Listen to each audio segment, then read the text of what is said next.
ಬಹಳ ಹಿಂದಿನ ಕಾಲದಲ್ಲಿ ಮಕ್ಕಳಿಲ್ಲದ ಒಬ್ಬ ವೃದ್ಧ ರಾಜನಿದ್ದನು. ಅವನು ವಯಸ್ಸಾಗುತ್ತಿದ್ದಂತೆ ಅವನ ಮನಸ್ಸಿನಲ್ಲಿ ಚಿಂತೆ ಶುರುವಾಯಿತು. ನನ್ನ ನಂತರ ನನ್ನ ರಾಜ್ಯವನ್ನು ಯಾರು ನೋಡಿಕೊಳ್ಳುತ್ತಾರೆ ಎಂದು ಅವನು ಯೋಚಿಸಿದನು. ಅವನು ಸಲಹೆಗಾಗಿ ತನ್ನ ಗುರುವರ್ಯರ ಬಳಿಗೆ ಹೋದನು. ಗುರು ಹೇಳಿದರು, ರಾಜನೇ, ನಿಮ್ಮ ಜನರಲ್ಲಿಯೇ ಯೋಗ್ಯನಾದ ವ್ಯಕ್ತಿಯನ್ನು ಆಯ್ಕೆ ಮಾಡಿ. ಸಮರ್ಥನಾದವನೇ ಮುಂದಿನ ರಾಜನಾಗಬೇಕು. ರಾಜನು ಕೇಳಿದನು, ಆದರೆ ನಿಜವಾಗಿಯೂ ಯೋಗ್ಯನಾದ ವ್ಯಕ್ತಿಯನ್ನು ನಾನು ಹೇಗೆ ಗುರುತಿಸಲಿ? ಗುರು ಅವನ ಕಿವಿಯಲ್ಲಿ ಏನೋ ಹೇಳಿದನು. ರಾಜನಿಗೆ ಅರ್ಥವಾಯಿತು. ತಕ್ಷಣವೇ ಅವನು ತನ್ನ ಮಂತ್ರಿಗೆ ಆದೇಶಿಸಿದನು, ನಾಳೆ ಸೂರ್ಯಾಸ್ತಕ್ಕೂ ಮೊದಲು ಅರಮನೆಗೆ ತಲುಪುವವನು ರಾಜ್ಯದ ಉತ್ತರಾಧಿಕಾರಿಯಾಗುವನು ಎಂದು ಘೋಷಿಸಿ. ಮಂತ್ರಿ ಆಶ್ಚರ್ಯಪಟ್ಟು ಹೇಳಿದನು, ಮಹಾರಾಜ, ಇದು ತುಂಬಾ ಸುಲಭವಾದ ನಿಯಮದಂತೆ ತೋರುತ್ತದೆ. ಎಲ್ಲರೂ ಬರಬಹುದು. ರಾಜನು ನಗುತ್ತಾ ಉತ್ತರಿಸಿದನು, ಇಲ್ಲ, ನಿಜವಾಗಿಯೂ ಯೋಗ್ಯನಾದವನು ಮಾತ್ರ ನನ್ನ ಬಳಿಗೆ ತಲುಪುತ್ತಾನೆ. ಈ ಘೋಷಣೆ ರಾಜ್ಯದಾದ್ಯಂತ ಹರಡಿತು. ಮುಂದಿನ ದಿನ ಬೆಳಿಗ್ಗೆ ಸಾವಿರಾರು ಜನರು ಅರಮನೆಯ ಕಡೆಗೆ ನಡೆದು ಬಂದರು. ಪ್ರತಿಯೊಬ್ಬರೂ ಮುಂದಿನ ರಾಜನಾಗುವ ಕನಸು ಕಾಣುತ್ತಿದ್ದರು. ಆದರೆ ರಾಜನು ಮಾರ್ಗ ಮಧ್ಯೆ ಒಂದು ರಹಸ್ಯ ವ್ಯವಸ್ಥೆ ಮಾಡಿದ್ದನು. ಅರಮನೆಯ ಪ್ರವೇಶದ ಬಳಿ ಒಂದು ಭವ್ಯ ರಾಜಕೀಯ ಜಾತ್ರೆಯನ್ನು ಏರ್ಪಡಿಸಲಾಗಿತ್ತು.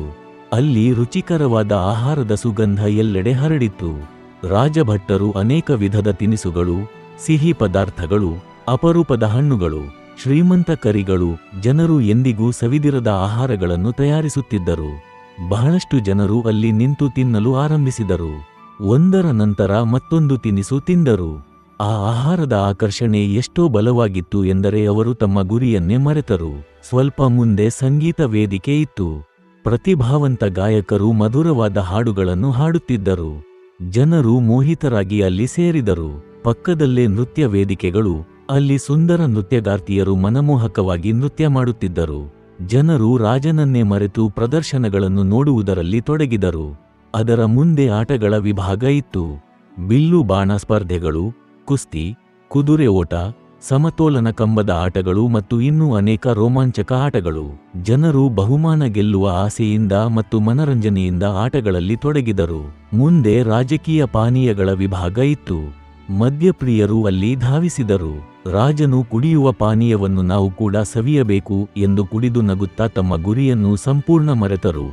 ಜಾತ್ರೆಯ ಕೊನೆಯಲ್ಲಿ ಭೋಗದ ಶಿಬಿರವಿತ್ತು. ಸುಂದರ ಮಹಿಳೆಯರು ಅಲ್ಲಿ ನಿಂತು ಜನರನ್ನು ಆಹ್ವಾನಿಸುತ್ತಿದ್ದರು.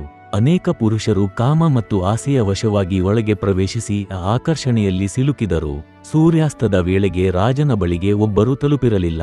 ಪ್ರತಿಯೊಬ್ಬರೂ ತಮ್ಮದೇ ದುರ್ಬಲತೆಯಲ್ಲಿ ಜಾತ್ರೆಯಲ್ಲೇ ನಿಂತು ಹೋದರು.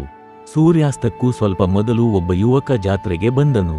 ಅವನು ರುಚಿಕರವಾದ ಆಹಾರದ ವಾಸನೆ ಅನುಭವಿಸಿದನು, ಮಧುರ ಸಂಗೀತವನ್ನು ಕೇಳಿದನು, ನೃತ್ಯಗಳನ್ನು ನೋಡಿದನು, ಆಟಗಳನ್ನು ಗಮನಿಸಿದನು, ಮದ್ಯದ ವಿಭಾಗವನ್ನು ದಾಟಿದನು, ಭೋಗದ ಶಿಬಿರದ ಬಳಿಯಿಂದಲೂ ಹೋದನು. ಆದರೆ ಅವನು ಒಂದು ಕ್ಷಣ ನಿಲ್ಲಲಿಲ್ಲ. ಅವನು ತನ್ನೊಳಗೆ ಪುನಃ ಹೇಳಿಕೊಂಡನು, ನಾನು ರಾಜನ ಬಳಿಗೆ ತಲುಪಬೇಕು. ಯಾವುದೇ ವ್ಯತ್ಯಯಕ್ಕೆ ಒಳಗಾಗದೆ ಅವನು ಸಂಪೂರ್ಣ ಜಾತ್ರೆಯನ್ನು ದಾಟಿ ಮುಂದೆ ಸಾಗಿದನು. ಅವನು ಅರಮನೆಯ ಮುಖ್ಯ ದ್ವಾರ ತಲುಪಿದಾಗ ಕಾವಲುಗಾರರು ಅವನನ್ನು ತಡೆಯಲು ಯತ್ನಿಸಿದರು. ಅವರು ಹೇಳಿದರು, ನಂತರ ಬಾ, ರಾಜನು ಕಾರ್ಯನಿರತರಾಗಿದ್ದಾರೆ. ಒಳಗೆ ವಿಶೇಷ ಭೋಜನ ನಡೆಯುತ್ತಿದೆ. ಮೊದಲು ಅದನ್ನು ಆನಂದಿಸು. ನೀನು ತಡವಾಗಿ ಬಂದಿದ್ದೀಯಾ? ಇತರರು ಈಗಾಗಲೇ ಬಂದಿದ್ದಾರೆ. ಅವರು ಅವನನ್ನು ಗೊಂದಲಗೊಳಿಸಲು ಪ್ರಯತ್ನಿಸಿದರು. ಆದರೆ ಯುವಕ ಕೇಳಲಿಲ್ಲ. ಅವನು ವಿನಯದಿಂದ ಹೇಳಿದನು, ನನ್ನ ಗುರಿಯನ್ನು ತಲುಪುವುದನ್ನು ಯಾವುದೂ ತಡೆಯಲು ಸಾಧ್ಯವಿಲ್ಲ. ಅವನು ಮುಂದೆ ನಡೆದು ಅರಮನೆಗೆ ಪ್ರವೇಶಿಸಿದನು. ಒಳಗೆ ರಾಜ, ಮಂತ್ರಿ ಮತ್ತು ಗುರು ಅವನನ್ನೇ ಕಾಯುತ್ತಿದ್ದರು. ರಾಜನು ಗರ್ವದಿಂದ ಅವನನ್ನು ನೋಡಿ ಹೇಳಿದನು, ನೀನೇ ಏಕೈಕ ವ್ಯಕ್ತಿ ಆಕರ್ಷಣೆಗಳಲ್ಲಿ ಸಿಲುಕದೆ ನನ್ನ ಬಳಿಗೆ ಬಂದವನು. ನೀನು ಸಿಂಹಾಸನಕ್ಕೆ ಯೋಗ್ಯನು. ಅದೇ ಕ್ಷಣದಲ್ಲಿ ರಾಜನು ಆ ಯುವಕನನ್ನು ರಾಜ್ಯದ ಉತ್ತರಾಧಿಕಾರಿಯಾಗಿ ಘೋಷಿಸಿದನು. ಸ್ನೇಹಿತರೆ, ಜೀವನದಲ್ಲಿ ನಾವು ದೊಡ್ಡ ಗುರಿಯನ್ನು ಆರಿಸಿಕೊಂಡಾಗ ದಾರಿಯಲ್ಲಿ ಅನೇಕ ಅಡ್ಡಿಗಳು ಎದುರಾಗುತ್ತವೆ. ಕೆಲವೊಮ್ಮೆ ಆರಾಮ, ಕೆಲವೊಮ್ಮೆ ಭೋಗ, ಕೆಲವೊಮ್ಮೆ ಭಯ, ಕೆಲವೊಮ್ಮೆ ನಮ್ಮ ಸುತ್ತಲಿನ ಲೋಕವೇ ನಮ್ಮನ್ನು ತಡೆಯಲು ಪ್ರಯತ್ನಿಸುತ್ತದೆ. ಈ ವ್ಯತ್ಯಯಗಳು ಸಣ್ಣದಾಗಿ ಕಾಣಬಹುದು, ಆದರೆ ಅವು ಮೌನವಾಗಿ ನಮ್ಮ ಕನಸುಗಳಿಂದ ದೂರ ಮಾಡುತ್ತವೆ.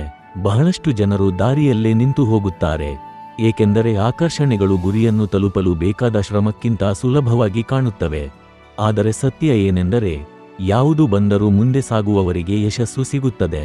ಕಥೆಯಲ್ಲಿನ ಯುವಕನಂತೆ ನಾವು ನಮ್ಮ ಗುರಿಯ ಮೇಲೆ ದೃಷ್ಟಿಯನ್ನು ಕೇಂದ್ರೀಕರಿಸಿ ನಮ್ಮ ಗಮನವನ್ನು ದುರ್ಬಲಗೊಳಿಸುವ ಯಾವುದಕ್ಕೂ ನಿಲ್ಲಬಾರದು. ನಾವು ದೃಢನಿಶ್ಚಯದಿಂದ ನಡೆಯುವಾಗ ದಾರಿ ತೆರೆದುಕೊಳ್ಳುತ್ತದೆ. ನಾವು ನಿಲ್ಲದಿದ್ದರೆ ಕೊನೆಗೆ ನಾವು ತಲುಪಬೇಕಾದ ಸ್ಥಳಕ್ಕೆ ತಲುಪುತ್ತೇವೆ. ಹೀಗೆ ಸಾಮಾನ್ಯ ಜನರು ಅಸಾಮಾನ್ಯರಾಗುತ್ತಾರೆ.